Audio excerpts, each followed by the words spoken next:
ब्रह्मादि जय संरूण दर्प कंदर्प दर्पः जयाति श्रीपति गोपी रास मंडल मंडना।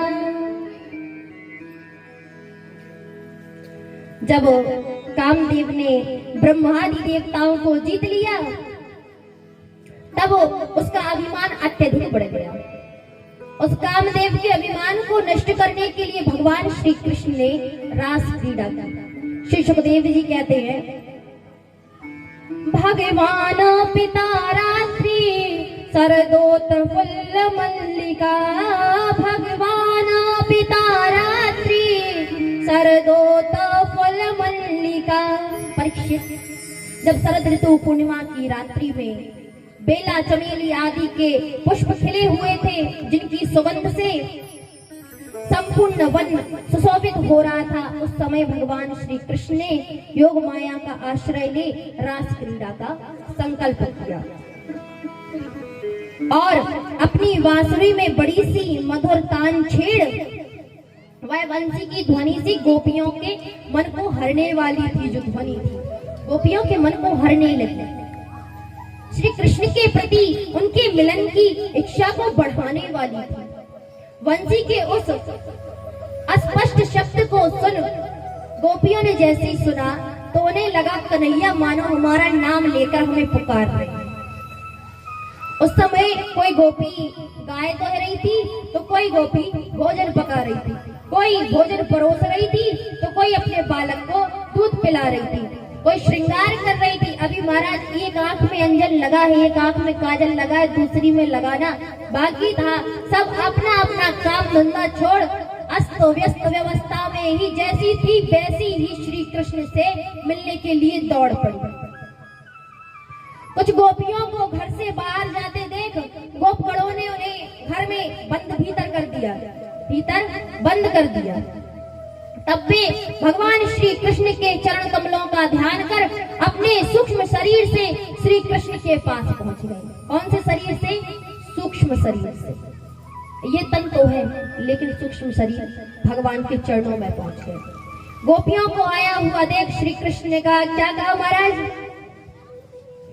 स्वागतम वो महाभागा प्रियम किम करवाणि वा, स्वागतम वो महाभागा प्रियम किम करवाणि वा, ब्रजस्यानामयं कच्चित् ब्रूतागमन कारणम्।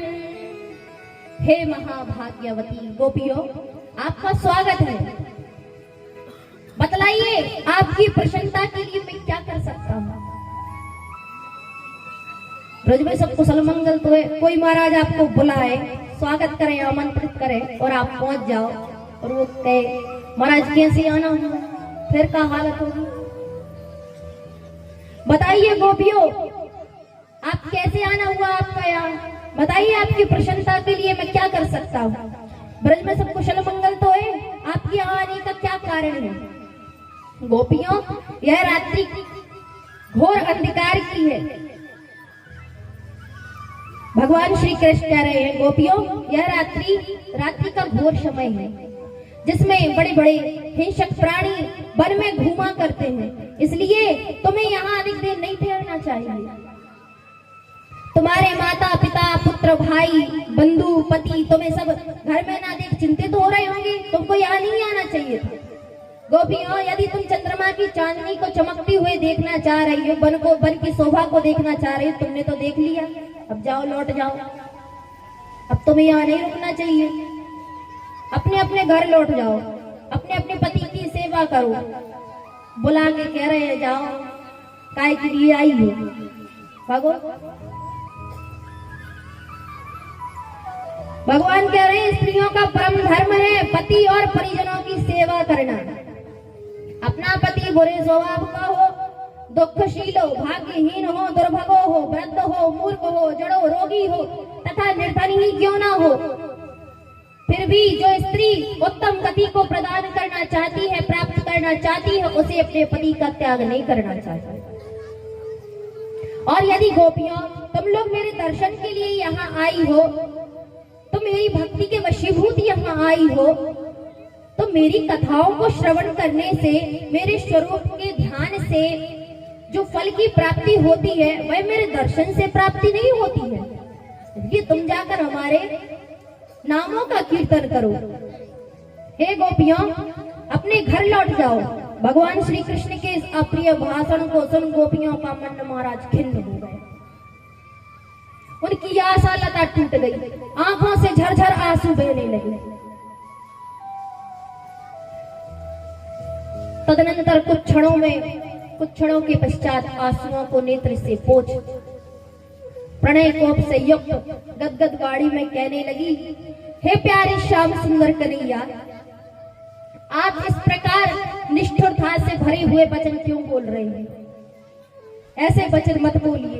हम समस्त विषयों का त्याग कर आपकी शरण में आई हैं, आपकी शरण में आई है, इसलिए हमारा त्याग मत कीजिए। हम आपकी भक्त हैं, इसलिए हमारा त्याग मत कीजिए। अपने दुराग्रह को छोड़ दीजिए प्रभु। प्यारे श्याम सुंदर, आपने कहा कि स्त्रियों का परम धर्म पुत्र, स्वजन, संबंधियों, पति की सेवा करना है, तो आपके इस उपदेश के चरम लक्ष्य आप ही हैं। क्यों? क्योंकि समस्त शरीरधारियों की आत्मा और परम प्रियतम तो आप ही हैं। आप ही तो हमारे पति हैं। कन्हैया, आपको छोड़कर हमारे चरण कमल एक पग भी चलने को तैयार नहीं है, और यदि हम ब्रज में चली भी जाएं तो वहां जाकर करेंगी क्या? क्यों? क्योंकि हमारा मन तो आपके चरण कमलों में लगा हुआ है प्रभु। हम अपने घर जाके क्या करेंगी?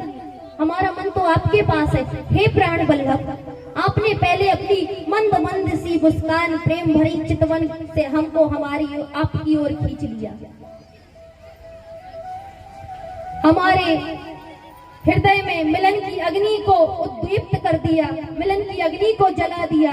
अब इसे अपनी अधरों की रसधारा से बुझा दीजिए प्रभु, अन्यथा आपकी विरह व्यथा रूपी अग्नि में हम अपने शरीर को जलाकर भस्म कर देंगे। शास्त्र कहते हैं अंतिम समय में जैसी मति होती है उसी की अनुरूप गति होती है। हम आपका स्मरण करेंगे प्रभु, तो अगले जन्म में हम भी कृष्ण बनेंगे। और कन्हैया, हमें पता है तुम भी हमारे बिन जी नहीं सकते हो, जानते हैं।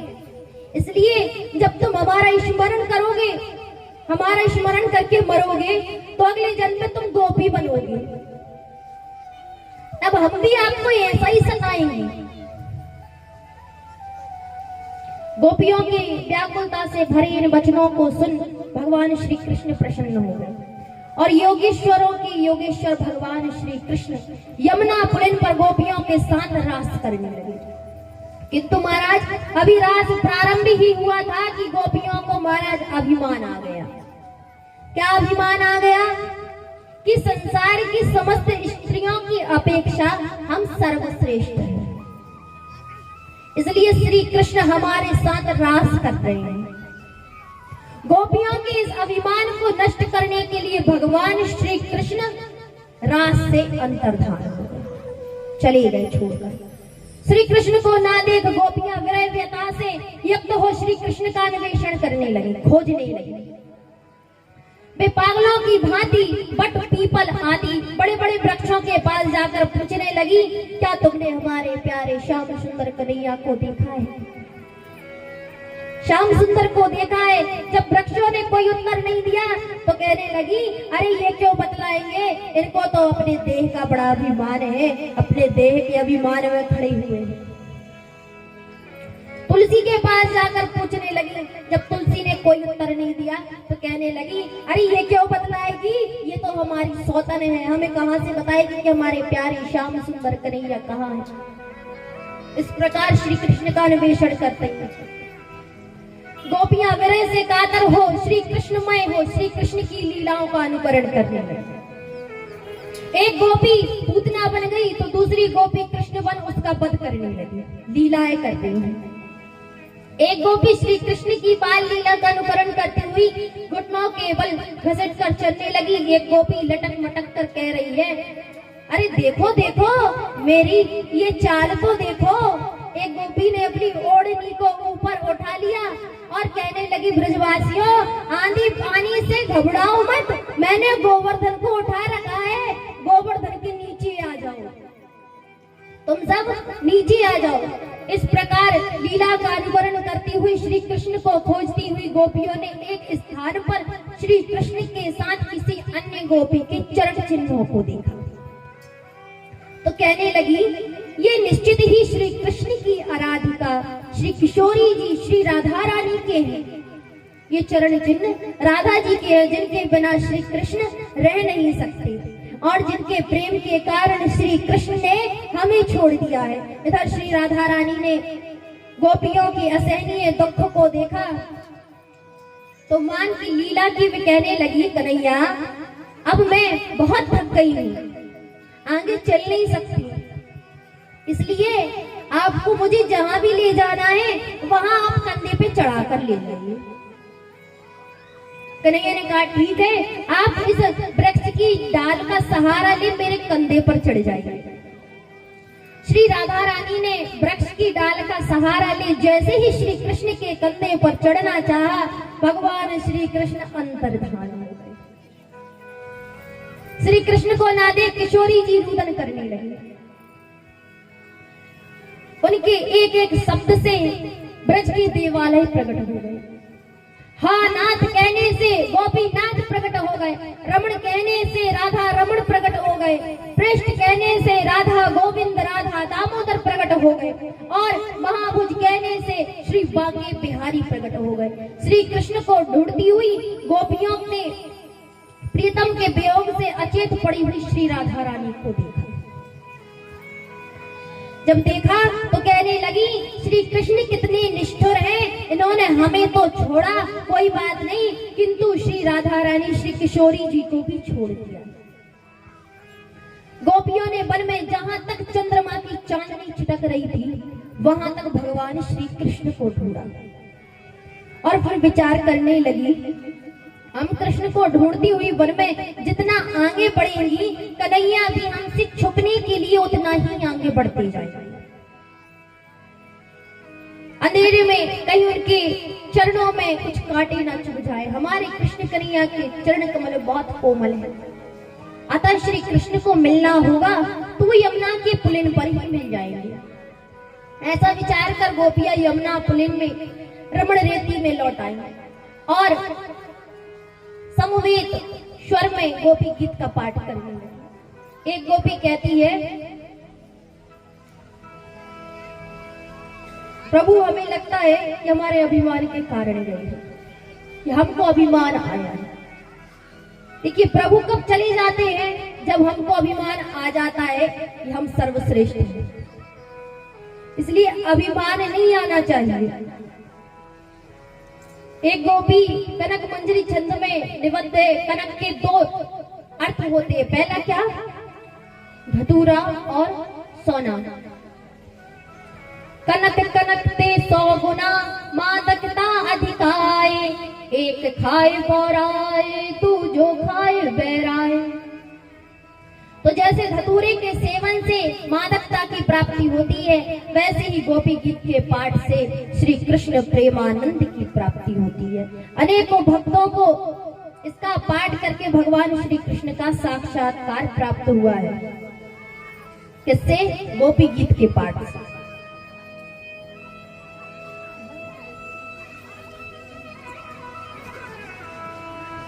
चलिए आइए हम भी एक स्वर में भगवान को बुलाते हैं गोपी की गीत के माध्यम से।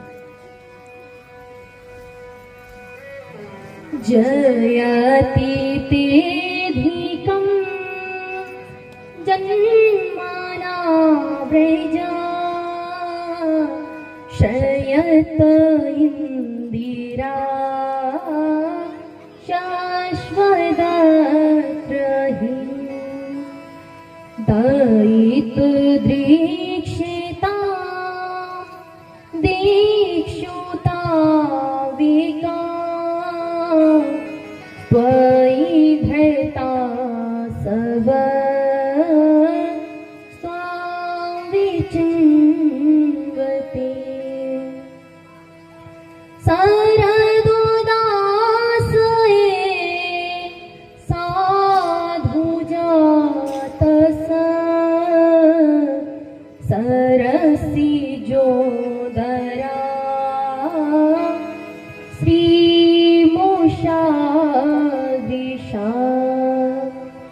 सूरत नाथ ते अशुल्क दासी का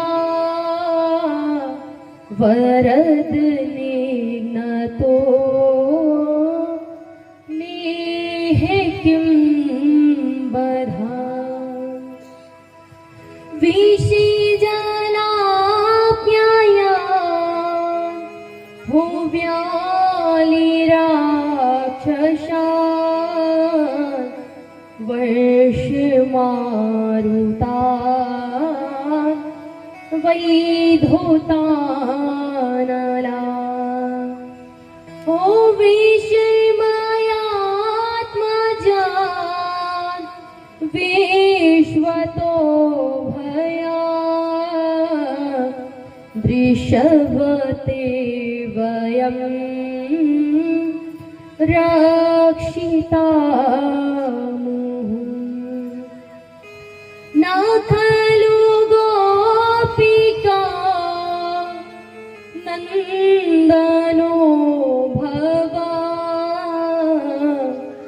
न खिल देहिना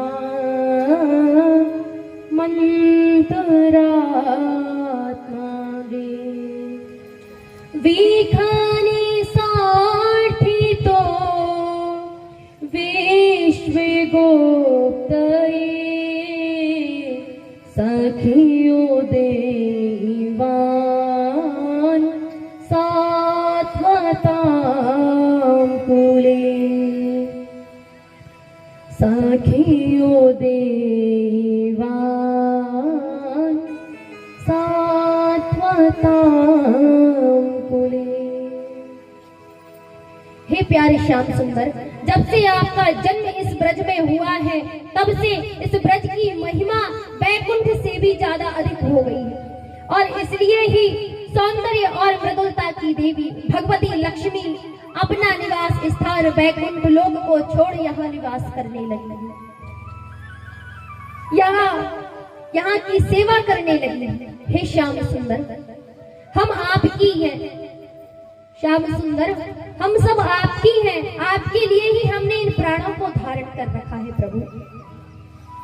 हे प्रियतम, हमें दर्शन दो, हम आपकी बिनमोल की दासी हैं। यदि आपको हमारा वध ही करना था तो फिर आपने हमें काली हृत के विषैले जल से और देवराज इंद्र की वर्षा और आदि से हमारी रक्षा क्यों की? श्याम सुंदर, सब कहते हैं आप मैया यशोदा के पुत्र हैं, किंतु हमें तो ऐसा लगता ही नहीं है। क्यों? यदि आप यशोदा नंदन होते तो मैया यशोदा का जैसा सुकोमल हृदय है वैसा ही हृदय आपका भी होता। सब कहते हैं आप अंतर्यामी हैं, किंतु हमें ऐसा नहीं लगता, क्योंकि आप सबके हृदय में विराजमान हो, उनके हृदय की बात जान सकते हो, तो हम उनसे अलग नहीं हैं। हमारे हृदय की भी बात आप जान लेते। हे प्यारे श्याम सुंदर, हमने सुना है कि आप ब्रह्मा जी के द्वारा प्रार्थना करने पर विश्व की रक्षा के लिए अवतार लिए उत्पन्न हुए, किंतु हमें तो यह बात ठीक नहीं लगती, क्योंकि यदि आप विश्व की रक्षा के लिए उत्पन्न होते तो हमारी भी रक्षा करते, हम भी तो उसी विश्व में आते। कन्हैया, सब कहते हैं कि आपकी कथा अमृत के समान है, किंतु हमें तो ऐसा लगता है कि आपकी कथा मारने वाली है। जो एक बार भी इसको श्रवण कर लेता है वह संसार के किसी काम का नहीं रह जाता। कन्हैया, आपके चरण कमल इतने सुकोमल हैं कि हम उन्हें अपने कठोर स्तनों पर भी रखने से डरते हैं। कहीं आपके चरण कमलों में चोट ना लग जाए। आप ऐसे ही सुकोमल चरणों से हमसे छिपने के लिए इतने सुकोमल चरणों को वन में भटका रहे हैं। उन चरणों में कंकड़ पत्थर लग रहे होंगे प्रभु, जिनकी संभावना मात्र से हमें चक्कर आ रहे हैं। हे श्याम सुंदर, हमारा जीवन आपके लिए, हम आपकी हैं, हमें दर्शन दो। गोपियों ने इस प्रकार का गान किया और फिर श्री कृष्ण दर्शन की लालसा से एक एक करके सभी गोपियां फूट फूट कर रोने। उस समय करोड़ों देवों के मन को मथने वाले पीतांबरधारी बनमाला धारण किए हुए भगवान श्री कृष्ण मुस्कुराते हुए गोपियों के मध्य में प्रकट हुए।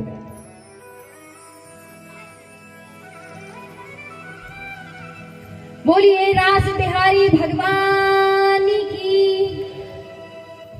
तनक तेज ही बोल दो, इतने भी सीरियस नहीं हो गए थे। बोलिए रास बिहारी भगवान की। गोपियों ने चारों ओर से श्री कृष्ण को घेर लिया। किसी ने उनका हाथ पकड़ लिया, किसी ने भुजा, किसी ने कंधा, किसी ने चरण पकड़ लिया कि कन्हैया कहीं चले ना जाएं। एक गोपी दूर से खड़ी हुई निर्निमेष नेत्रों से कन्हैया को देखती रही और कुछ क्षणों के पश्चात उसने अपने नेत्रों को बंद कर लिया। क्यों? क्योंकि सखीरी मन के श्याम भले। बाहर के श्याम चले जाते हैं, अंतर्धान हो जाते हैं, ये मन से कहां जाएंगे। इसलिए उस गोपी ने कन्हैया को हृदय में बिठा लिया। गोपियों ने अपनी ओढ़नी का आसन बिछाया और श्री कृष्ण को उसमें बैठा उनसे पूछा, हे नटवर नागर, हे श्याम सुंदर, संसार में कुछ लोग ऐसे होते हैं जो प्रेम करने पर प्रेम करते हैं। तो क्या आप प्रेम करने पर प्रेम करते हैं? हम प्रेम करेंगे तभी करेंगे। श्याम सुंदर, आप हमें छोड़कर क्यों चले गए? हम तो आपकी बिलमोल की दासी हैं, आपके चरण कमलों से लगी है। भगवान श्री कृष्ण ने कहा, गोपियों, मैं तुम्हारे इसी प्रेम को देखना चाह रहा था कि तुम मुझसे कितना प्रेम करती हो, इसलिए तुमको छोड़कर मैं अंतर्धान हुआ था। आज भगवान श्री कृष्ण रास करने जा रहे हैं।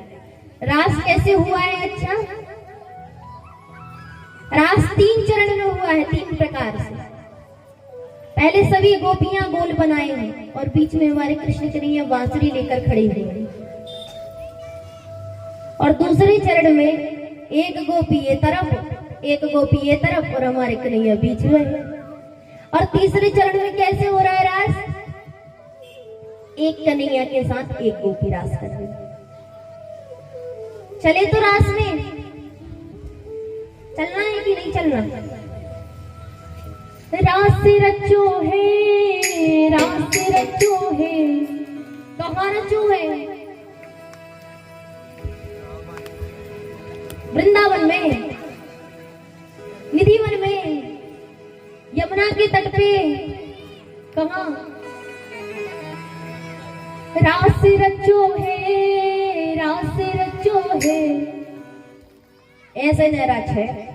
गोपियां भी नृत्य कर रही हैं। तनक तो शर्म करो मोरी मैया। गोपियां नचे जा रही हैं, रास के लिए तरस रही हैं। ये अवसर बार बार नहीं आता। गोपियां रुदन करके बुला रही, यहाँ भी तो कृष्ण कन्हैया है, यहाँ भी तो रास हो रहा है, ऐसे करोगी? रास रचो है, रास रचो है, यमुना किनारे कान्हा रास रचो है, रास रचो है, रास रचो है, यमुना किनारे कान्हा रास रचो है, रास रचो है, रास रचो है, यमुना किनारे कान्हा रास रचो है, रास रचो है, रास रचो है, यमुना किनारे कान्हा रास रचो है।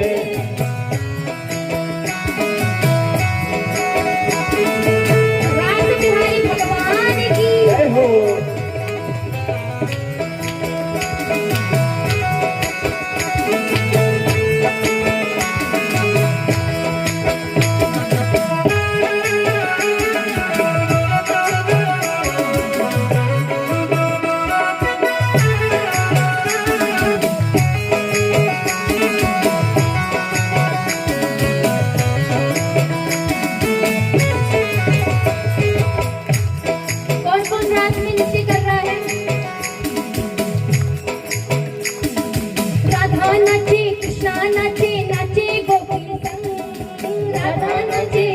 नाचे नाचे गोपी संग, राधा नाचे कृष्णा नाचे नाचे गोपी संग, राधा नाचे कृष्णा नाचे नाचे गोपी संग, मन मेरो मन बन गयो सखी पावन वृंदावन, मन मेरो मन बन गयो सखी पावन वृंदावन, रास रचो है वृंदावन में, रास रचो है, रास रचो है, रास रचो है, यमुना किनारे कन्हा रास रचो है। जय श्री राधे।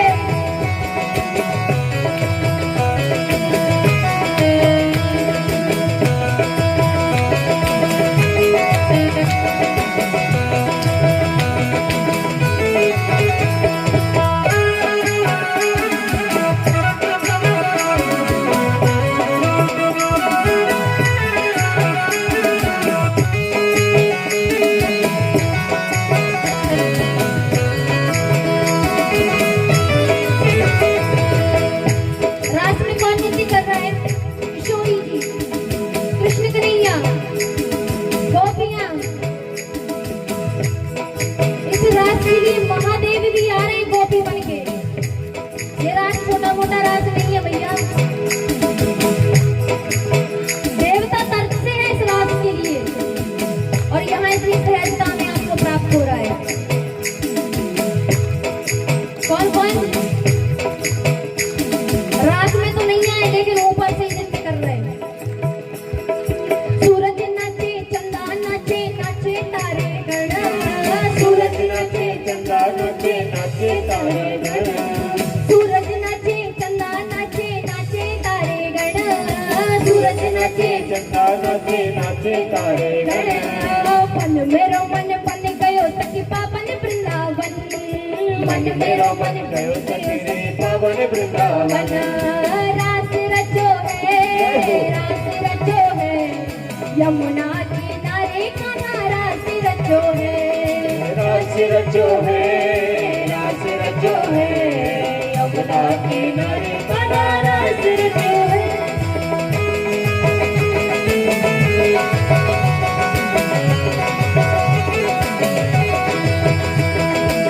लंबे लंबे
नाचे सरयू संग।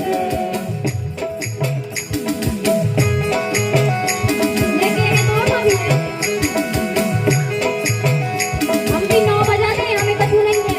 रोटी बनाने सुजने बनाने और खाने सुजने खाने, हम तो खा भी वाले। गंगा नाचे यमुना नाचे नाचे सरयू संग। गंगा नाचे यमुना नाचे नाचे सरयू संग। मन मेरो मन बन गयो सखी पावन वृंदावन। मन मेरो मन गयो सखी पावन वृंदावन। रास रचो है यमुना किनारे कन्हा रास रचो है। रास रचो है, रास रचो है, यमुना किनारे कन्हा रास रचो है।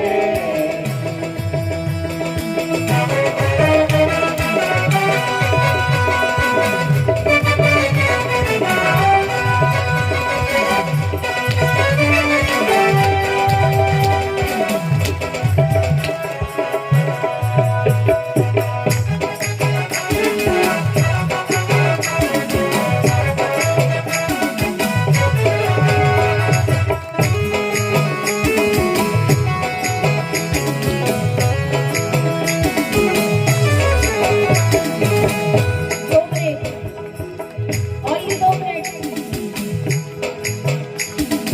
रास रचो है, यमुना किनारे घना रास रचो है, रास रचो है, रास रचो है, यमुना किनारे कान्हा रास रचो है, रास रचो है, रास रचो है, यमुना किनारे घना रास रचो है, रास रचो है, रास रचो है, यमुना किनारे कान्हा रास रचो।